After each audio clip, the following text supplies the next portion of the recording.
Good morning. This morning, we received some welcome news, in my view, and I think the view of most economists on the economic front. News that provides a reason for some optimism for the holiday season, and I would argue for the year ahead. We learned last month the inflation rate came down more than experts expected. In a world where inflation is rising at double digits in many major economies around the world, inflation is coming down in America. In fact, this new report is the fifth month in a row where annual inflation has fallen in the United States. Inflation outside from food and energy, a key measure that economists use, also fell. Make no mistake, prices are still too high. We have a lot more work to do, but things are getting better, headed in the right direction. Most Americans can see the progress driving down the street, finding relief at the pump as gas prices fall. Gas prices are now lower than they were a year ago, and half the gas stations selling gas at $3.09 or less. The most common price for gas stations across the country is $2.99.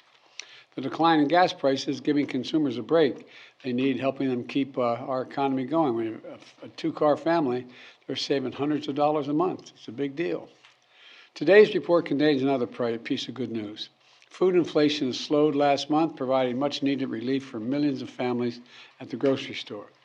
This is welcome news for families across the country as they get ready for the holiday celebrations and for family dinners. It's also important that we put today's news in a broader context. When I took office, we inherited a nation with a pandemic raging and an economy that was reeling.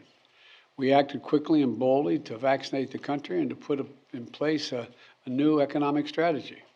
A strategy built on an economy that was based on from the bottom up and the middle out. Now, 21 months later, we can see how our economic plan is working.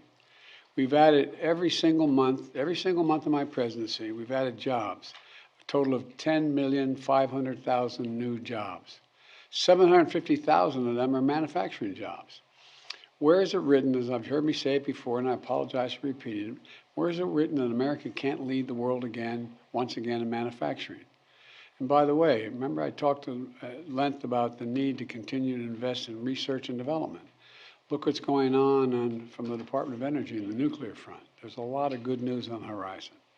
The unemployment rate is down to 6.4% when I was sworn in, down from 6.4% when I was sworn in. It's now 3.7%, near a 50-year low. We've done all of this while lowering the federal deficit in the 2 years we've been in office, $1.7 trillion. Let me say that again, $1.7 trillion we've lowered the federal debt.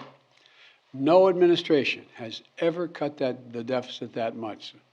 Now inflation is coming down as well. Prices of things like televisions and toys are going down. It's good news for the holiday season. Used car prices fell for the fifth month in a row. New car prices didn't go up this month. That savings is critical to so many families. It gives them just a little bit of breathing room for the holiday season.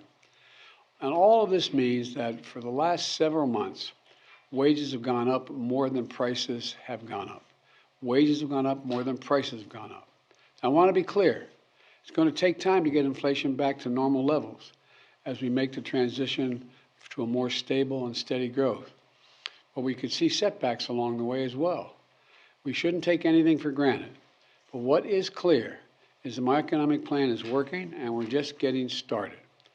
My goal is simple: get price increases under control without choking off economic growth. Bring inflation down while keeping our labor market resilient.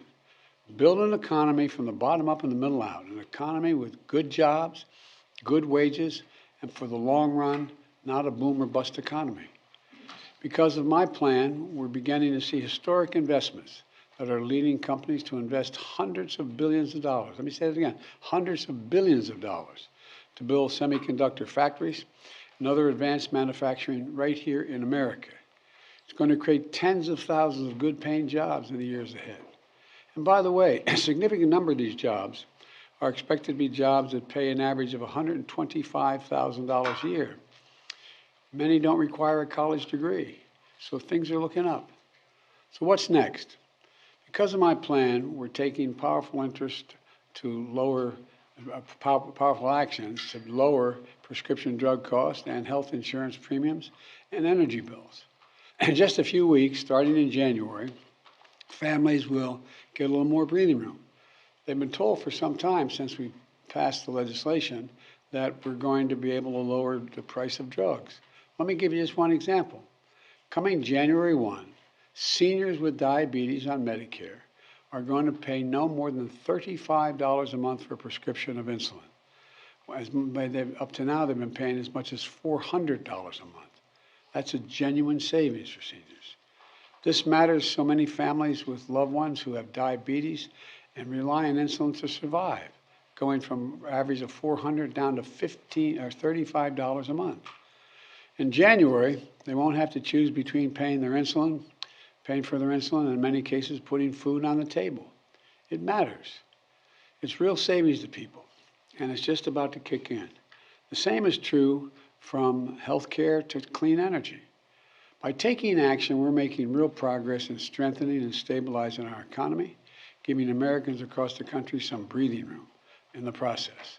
Look, I know it's been a rough few years for hardworking Americans and for small businesses as well.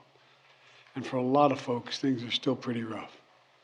But there are bright spots all across America where we're beginning to see the impact of our economic strategy. And we're just getting started. I've said it again, I've never been more optimistic about America's future. And today's news gives me another reason to be optimistic about that future.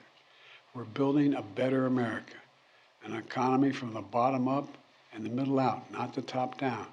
When the poor have a shot, the middle class do well, the wealthy always do very well. We just have to keep going. I know we can get this done. God bless you all, and may God protect our troops, and I'll take questions. I'm going to be seeing you all a little later this afternoon. I'm not taking any questions right now. Thank you very much. Can you say when you expect prices to get back to normal, Mr. President?